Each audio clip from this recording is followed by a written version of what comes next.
یہ راز میں آپ کے سامنے رکھنے کے لیے جا رہا ہوں۔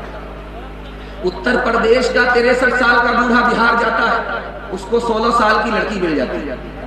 آپ بھی سوچیں گے بھائی یہ معاملہ ہو کیا رہا، یہ کتنے ظالم ماں باپ ہیں جو جوان لڑکی کا نکاح ایک بوڑھے سے کر دیتے ہیں۔ وہ ظالم ماں باپ نہیں ہے بلکہ یہ ظالم سماج ہے۔ نکاح کو تجارت بنا دیا، بغیر مطالبے کے نکاح ہو نہیں رہا ہے۔ لڑکی باپ کے لیے بوجھ بن گئی، باپ اس بوجھ کو ہلکا کرنے کے لیے جوان بیٹی کا گلا گھونٹ دیتا ہے اور بوڑھے کے ساتھ اس کا ہاتھ دیتا ہے۔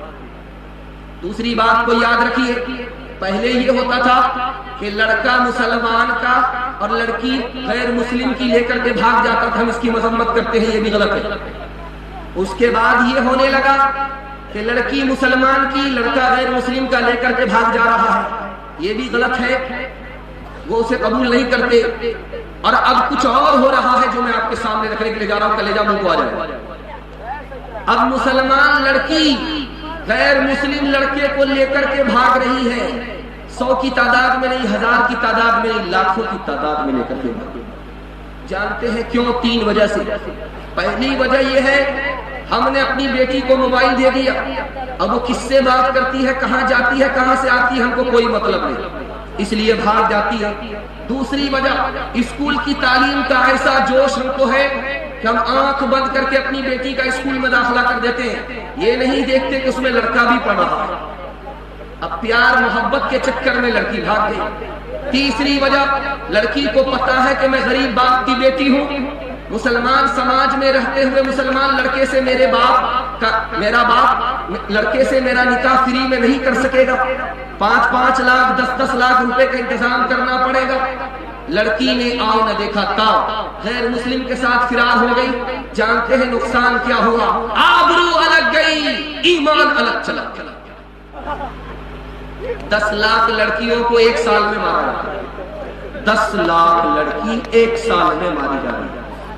اور دوسری بات سن کر کے آپ کو اور زیادہ حیرت ہوگی، نسبندی اور آپریشن کا نشانہ ڈی ایم دے رہا ہے اور ڈاکٹر اس نشانے کو پار کر رہا ہے۔ جانتے ہیں میڈیکل سائنس رپورٹ کہتی ہے جس لڑکی نے نسبندی کرائی، جس عورت نے آپریشن کرایا، 37% عورت مر جاتی، 67% عورت کو کینسر ہوتا۔ اللہ کی کھیتی کے ساتھ اگر چھیڑ چھاڑ کرو گے، نقصان خدا کا نہیں ہوگا، تمہارا ہی نقصان ہوگا۔ بتائیے کہ آپ نے اپنے نکاح میں کتنا پیسہ خرچ کیا تھا؟ تو باپ نے کہا کہ بیٹا مجھ کو خرچ یاد نہیں ہے، لیکن قرض لینا پڑا تھا اور ابھی تک چکا رہا ہوں، قرض پورا نہیں ہوا ہے، پورا ادا نہیں ہوا ہے۔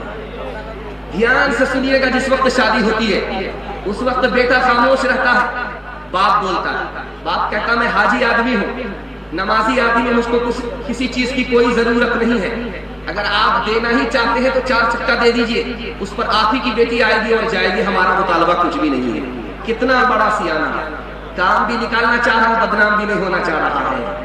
ایک بمیار تھا، دنیا کو ٹھگ کر کے جا رہا تھا، تو بیٹا سے کہا میں فرشتوں کو بھی ٹھگنا چاہتا تھا۔ ابا فرشتے کو ٹھگ لو گی؟ 1 منٹ میں ٹھگ لیں، جب میں مر جاؤں تو مجھ کو پرانی قبر میں دفن کرنا، نئی قبر میں دفن مت کرنا۔ جب پرانی قبر میں دفن ہوں گے فرشتہ آئے گا پوچھنے کے لیے، تو کہیں گے ابھی تو پوچھ کر کے گئے تھے، کیا بار بار دماغ خراب کرنے کے لیے؟ انصاف سے بتائیے، میں دل پر ہاتھ رکھ کر کے آپ سے پوچھتا ہوں، یہ جو گاڑی ملی کس کو ملی؟ بیٹی داماد کو۔ یہ سامان ملا کس کو؟ بیٹی داماد کو۔ یہ جو نقد ملا کس کو؟ بیٹی داماد کو۔ اس بندر باپ کو کیا ملا؟ نانا کی ہنڈی۔ یہ دوسرے کی دنیا بنا رہا، اپنی آخرت برباد کر